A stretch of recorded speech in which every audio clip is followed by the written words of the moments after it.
Dapat ikaw yung taong tumutulong, hindi ikaw yung taong tinutulungan. Yun yung mindset mo dapat. Di ba? Ikaw, anong gusto mo? Ikaw yung tinutulungan o ikaw yung tumutulong? Ikaw yung binibigyan o ikaw yung nagbibigay? Pili kayo. Pili kayo. Ikaw yung tinutulungan o ikaw yung tumutulong? Ikaw yung nagbibigay o ikaw yung humihingi? Pili kayo, bro. Pili lang kayo. Walang in between, bro. Pili ka. Pili ka lagi. O saan mo gusto. Ikaw yung kumikilos or ikaw yung nag-aantay. Magkaiba yun, bro. Maging successful ka. Kumuha ka ng way. Ikaw yung tumutulong dapat. Hindi ikaw yung tinutulungan. Pabigat ka eh. Diba? Ikaw yung nagpo-provide sa family or ikaw yung palamunin? Ikaw, bro. Ikaw yung nagpo-provide sa family or ikaw yung palamunin? Ikaw yung humingi or ikaw yung nagbibigay? Hirap yun, idol. Pabigat yun. Diba? Pili kayo, bro. Pili kayo. Ikaw yung iniidolo or ikaw yung mahanga? Pili kayo. Diba?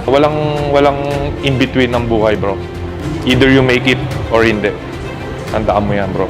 Kailangan sa buong buhay mo maging successful ka. Pilitin mo yan, bro. Pilitin mo yan. Isa lang ang buhay mo. Isa lang ang chance mo. Dapat manalo ka dyan. Kahit ano mangyari, bro. Gusto kong maging successful ka. Tandaan mo yan. Dapat pag bumalik ka sa akin, successful ka na. Huwag kang babalik sa akin na hindi ka naging successful. All in lang talaga. All idol. in talaga dapat. Tama ka. All in talaga. All in. Hindi pwedeng biruin yan. Buhay mo yan eh. Pag niloko mo yung buhay mo, kawawa ka. Diba? Yun lang yun eh. Kung di ka seryoso, kawawa ka. Ako seryoso ako. Hindi ko alam kung seryoso kayo sa buhay nyo. Yun lang yun eh. Diba? Ako seryoso ako. Ako gagawin ko to. Ako kukunin ko to. Hindi ko alam kung ganun ka rin. Ano yung sarili mo? All in ka ba o hindi? Diba? Yun. Huwag mo sabihin sa akin. Sabihin mo sa sarili mo. Tingin ko dito, okay naman. Kaso, hindi naniniwala sa sarili niya. Magaling ka. Ako naniniwala sa'yo. Pero hindi ko alam kung naniniwala ka ba sa sarili mo. Tanungin mo rin yung sarili mo. Yung sarili mo, ba't di mo pinagkakatiwalaan? Yung sarili mo yan eh. Ako nga, hindi ko sarili yan. Pinagkakatiwalaan kita eh. Pero bakit? Yung sarili mo, di mo mapagkatiwalaan.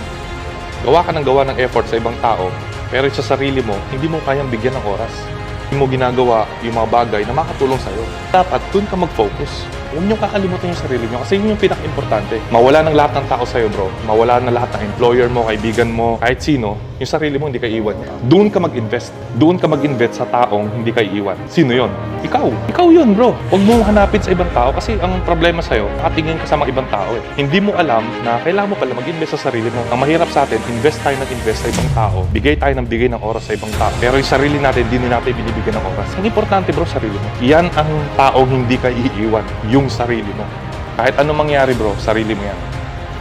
Lahat ng tao di maniniwala sa'yo, pero yung sarili mo, yan lang magtitiwala sa'yo. Kaya diyan ka magbigay ng oras, diyan ka magbigay ng effort. Kung nagbibigay ka ng oras sa ibang tao, hindi masama yun. Ang gusto ko lang gawin mo, huwag mong kalimutan yung sarili mo. Kasi ang problema natin, bigay tayo ng bigay ng oras sa ibang tao, pero yung sarili natin, hindi natin tinutulungan. Yun yung kailangan mong gawin, bro. Maniwala ka sa sarili mo. Marami ka pang kayang abot, marami ka pang potential. Ang mahirap sa'yo, nasa iyo na lahat ng tools, hindi mo lang ginagamit. Oras na, bro, para maniwala ka sa sarili mo. Kasi wala taong gagawa niyan kundi ikaw lang. Tulong ka ng tulong sa iba, yung sarili mo, hindi mo natutulungan. Tulungan mo muna yung sarili mo. Mahalin mo muna yung sarili mo. Trabahuin mo muna yung sarili mo. Huwag niyong kakalimutan yung sarili mo. Kahit sino, yung sarili mo hindi ka iwan. Doon ka mag-invest. Yan ang taong hindi ka iiwan, yung sarili mo.